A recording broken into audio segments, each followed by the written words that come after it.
Peaks and valleys. I mean, that's the biggest thing right now, and I'm hoping we can get to be some rolling hills. So our peaks and our valleys are not so extremely different. I'm seeing growth in some real positive areas, but we're not putting all three facets of the game together at the same time, and that's kind of hurting us. So we're hurting ourselves. So we have to kind of iron some things out. I'm really looking forward to this week and being outside and being on our field and taking some work on dirt. So I think we're going to get a lot more progress going on this week to carry into another tough weekend. Larissa, I'm curious what your message is for, like Sierra and Harrison and Mercer McCann, when they are kind of going through those peaks and valleys to start the season and figuring things out. What's your message to them? The biggest thing with them is that they have to learn how to be a pitcher and the craft of pitching. They're throwing right now, and I've seen extremely competitive. I thought McCann had some really good outings. She was extremely competitive against UCLA, and I'm watching a lot of film going into that series. She gave them a hard time and there was a lot of swings and misses. So that's really good progress to see how competitive she was against UCLA. But it needs to be able to carry that and take that into every single outing. With Harrison, it's going to be failure recovery. And what I'm seeing with Harrison is that when there's going to be failure within our game, if it's giving up a big hit, if it's defense behind her, whatever the issue may be, how do you recover from that? And I'm just seeing that we're giving the momentum to the other team that we're not responding to that failure recovery. So being able to be a little bit stronger in the circle and make some of those big pitches when we need to help us get out of some of those innings. What did you kind of like about seeing her in that kind of starting role? I know you were kind of going back and forth on Yeah, it was a perfect matchup. I mean, they had 6 or 7 lefties in the Rutgers lineup. So it was a perfect situation for her to get her first start. So impressed that she went the distance. And that was the biggest thing. That in the 6th and the 7th, she said, the coach, this is my game. And I'm like, go for it. Like, I'm not going to put anyone in the bullpen. And I was just really proud of her being able to go as deep as she did. Her pitch count was up above 90, which is, uncharacteristic, obviously, for a closer. And she's someone that we're going to need. So it was really good to see that she was able to take on that role since it was new for her. Can you take stock of, it's been 3 long weeks. Yeah. You got a lot of information flowing in. How do you take stock of that and then communicate to your players, hey, here's where we need to change and tweak? It's what can we change and tweak now? What improvements can we make now to have more growth to carry into March, April, and May? Like, you can't fix everything, and we don't need to fix everything. We just need to emphasize some things. And one of the big things is what can we control? We can control what pitches we swing at. So it's starting and simplifying. Where can we make the improvements? We need to do a better job in getting on time in the batter's box and swinging at good pitches. Our hitters need to continue to try to hit the ball as hard as they possibly can. And when you're not getting success the whole way through, sometimes hitters have a tendency to just try to put the ball in play and they become defensive. We need to get back to being aggressive. So when you change that mentality or you reinforce that positive mentality on being aggressive, you're going to start to see more positive results. So again, it's controlling some of the things that we can control. Is there anything in particular this weekend? I mean, this is your final, well, not your final, but one of your last, a bunch of games all together. Is there an emphasis for this weekend? This week in practice is going to be mentality. Like that's when I'm going to be the big thing that we're going to emphasize is just the competitive mentality in the batter's box, being aggressive, getting back to have aggressive movements. Same thing on the mound. It's controlling that strike zone, attacking the strike zone, understanding what the count is dictating. Because the 0-0 count's different than an 0-2 count, which is different than a full count. So understanding what is the count telling us to do and being able to attack zones in that count. And then defensively is we have to continue to be more aggressive. I thought we played much better defensively. I thought Kara Daly had a much better weekend than she had the 2 weeks prior. So it was really good to be able to see. And we got to kind of solidify some people in some positions. And, there's a lot of uncertainty when I'm moving people around all over the place. And I'm just trying to find the best 9 that fit and that we're able to be the most productive offensively. So I would like to be able to solidify a lineup and get it a little bit more secure, not where they are in the lineup, but who those 9 or maybe even those 10, 11 are that we're going to consistently rely on. You talk about moving players around. I feel like last time we talked a lot about your middle infield. Where do you feel like you are with that? Maybe after this practice. It comes down to who are our best 9 hitters, the most productive 9 hitters, where can they play defensively? And we are a better offensive team with Kara Daly at shortstop. Because if she's at third base, then how do you have Madison Walker and Abby Hay in the lineup at the same time? And then one of them has to be a DP, and then where does that leave Taylor Ebb? So it's having those conversations with the Kara on, are you able to do this? I believe that she's able to play shortstop to be consistent. I just need her to make all the routine plays. And that's what it's going to come down to. And she's bought into that and understanding that we are a better offensive team when she is at shortstop. How much have you seen, obviously, for those who don't know, it's a big change from third base to shortstop. What has that kind of transition been like for her, I guess, so far this year? Yeah, and in practice, like she won the position hands down. But again, practicing on turf and divine is a lot different than having a ball hit at you at 85 miles an hour on dirt. It was the depth perception and the timing of like she felt like at shortstop she had so much time to field a ground ball, which is amazing, but also just shows you how good she was at third base and her reaction time. So her mentality has just been to attack every single ground ball, to go after and not letting that ground ball come to her because she felt like. And that's what she was able to do this past weekend and being able to make those adjustments. That's not true. Obviously been getting the start at second base there. What have you liked about what she's done? Obviously, freshman coming in. Yeah, her consistency, like she's able to make all the routine plays and I know what I'm going to get in her at bats. I'd like to see her be a little bit more aggressive offensively. But the reason why that she got more starts than Sophie Smith was just the consistency in the batter's box.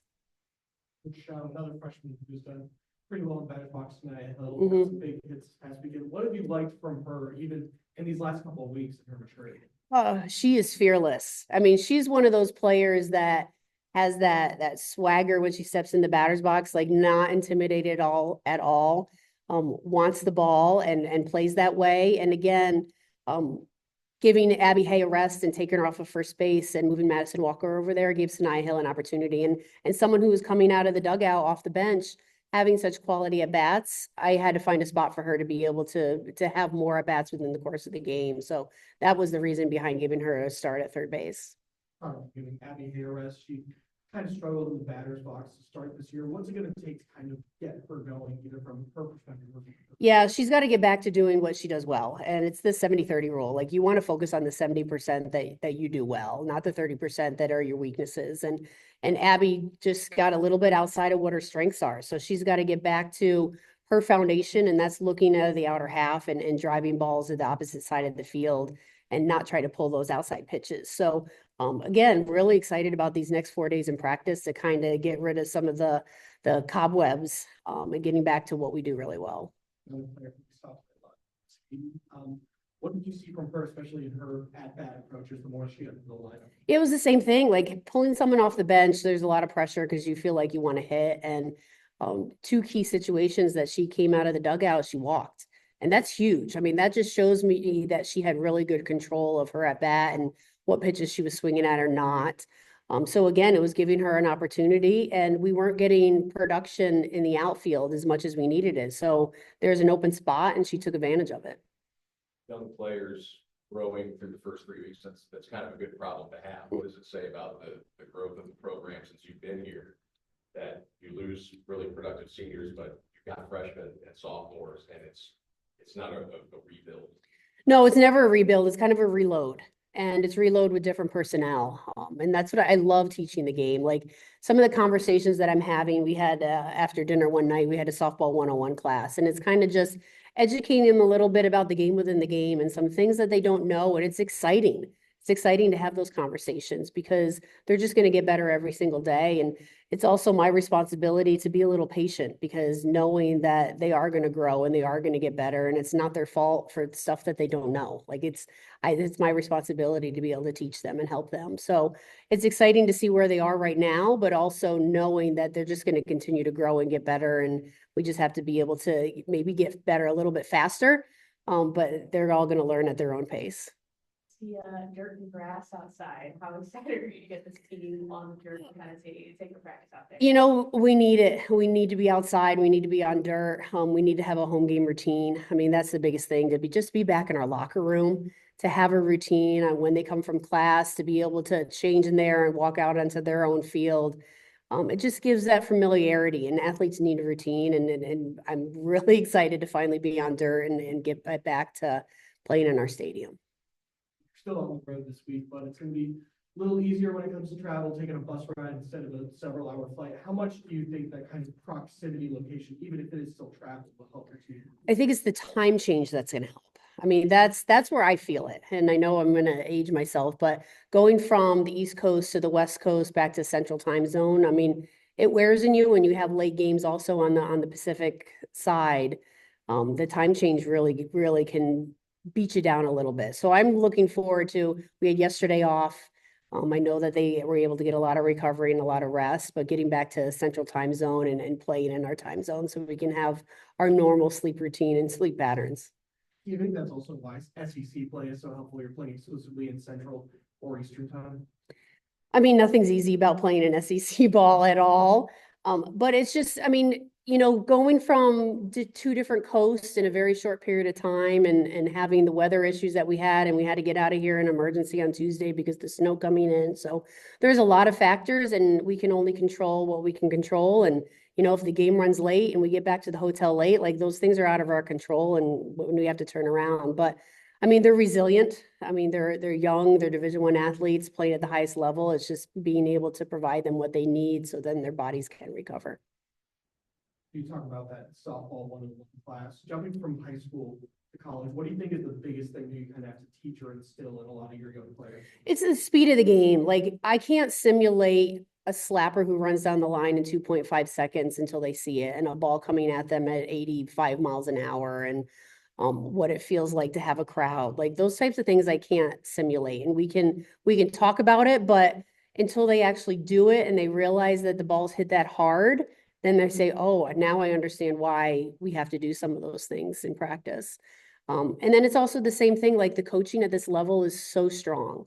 And, your first time through the lineup, you might have had one pitch that you can be able to hit. And the second and third, you might never get that pitch ever again.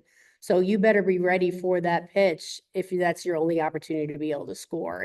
It's those little details that they don't realize because prior to coming in, they might have multiple pitches that they could hit, and they're not going to see the same movement that they see at this level. You walked in, you made some headlines last week. What would be your ideal calendar? Oh, here we go. Ideal calendar.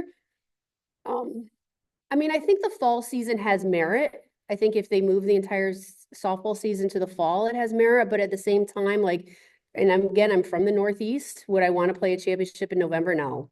I definitely wouldn't. It would be October. But do you want to bring the team back in June, July? Like I think about fall sports and not having a team in the summer, and then all of a sudden you're playing your championship. So ideally, I would love to go March, start your spring training, your preseason, and carry your games from April until your championship in July. 4th of July, College World Series would be pretty awesome. Eric, True, Karen, anybody have any questions from Zoom? I do. Coach, we talk this every week. You're in a marquee tournament. We've said this. Opening week, week 2, week 3. No different this week. Playing in this field with Wichita, Oklahoma State, Nebraska. How did this tournament come about from your perspective? One hindsight, I'm like, what in the world was I thinking with this schedule? It's been tough. It's been a grind. And at the same time, like we're battling. I just don't want them to get discouraged just looking at the losses. So it's continue to just keep them positive that they are growing. And sometimes on paper, you don't see that, but as a coach, I do see it. This tournament came in fruition with conversations with Christy at Wichita and Rhonda at Nebraska and knowing that we have the ability to play here in the Midwest. And if Nebraska or Kansas, they don't have the weather, we can easily switch any of the tournament to any of our sites. So we have set forward that every single year opening weekend, we're going to rotate this tournament. Last year was in Nebraska. This year is at Wichita. Next year, we're going to host it. So the three of us are going to continually rotate every single year with the same 3 teams, adding in additional teams into that tournament. Ooh, that's fantastic. That's a cool concept there. You mentioned the win-loss rate. You've played a brutal schedule, toughest schedule in the country. How do you remind your players and being positive from that standpoint? I know there's things you want to improve on and get better at, but you have played a very difficult schedule, which makes the win-loss record a little misleading. It's reminding them, and again, not focusing just on the wins and losses. It's what does Mizzou need to do to be successful? And that's really the point of emphasis all the time. Like we could win a game and I might be disappointed because we didn't do certain facet well. And vice versa. We could lose a game and do things extremely well that I know are going to make us better in the long run. So it's the man in the arena. It's keeping the noise from the outside quiet and worrying about it's just us. It's us in controlling what we can control and what we need to do in order for us to continue to get better throughout the year. Hey, Coach, I apologize if you've been asked this already. But a few of these games, it's natural when you score 10 or more runs to leave a lot of runners on base. But in these games where you're scoring 2 and 3 runs and leaving 7 to 8 runners on base, how do you better execute when those opportunities arise? Yeah, and we've talked about that a lot as a coaching staff. Not getting a lot of production, especially some of the kids that are hitting the ball extremely well and very high average. They have very low RBI production. And they're trying to do too much. Like that's the biggest thing. Like they're having a mentality on getting on base. Now they have to be able to switch that mentality and being able to have quality at bats and not letting the game get outside of themselves.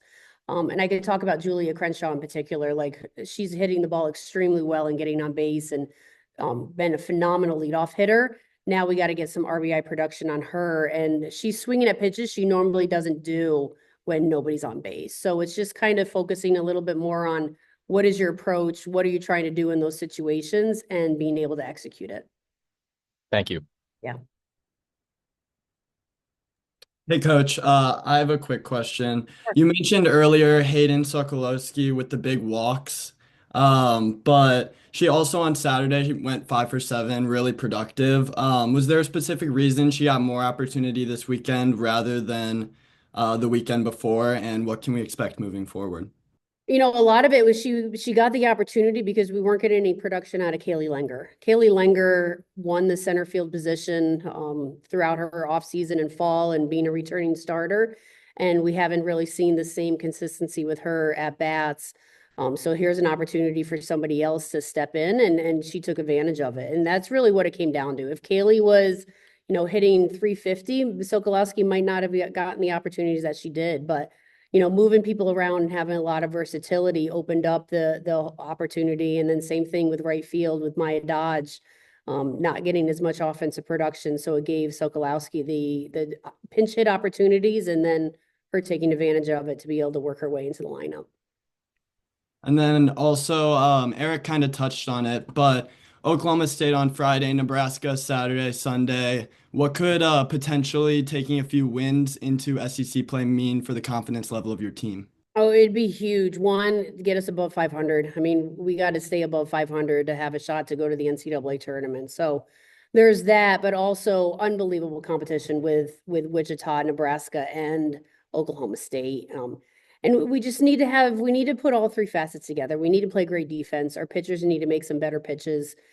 They're going to give up home runs. And that's what I would love everyone to understand. Like when you have rise ball pitchers, they're going to give up home runs because the ball's up in the zone. We can't be giving up multiple run home runs. We can't be giving up 3 and 4 run home runs. And we've given up a few of them so far this season. So it's making some better pitches in those situations. And then our hitters being able to capitalize with runners in scoring position. But being able to do that they have some really strong pitching, the 3 of those teams, and also South Dakota State. So taking advantage of the opportunities that we have and not expecting to have that throughout the entire game. Thank you, Coach. Sure. Good. Awesome. Thank you, Coach. You got it. Thank you. Thanks. Thank you.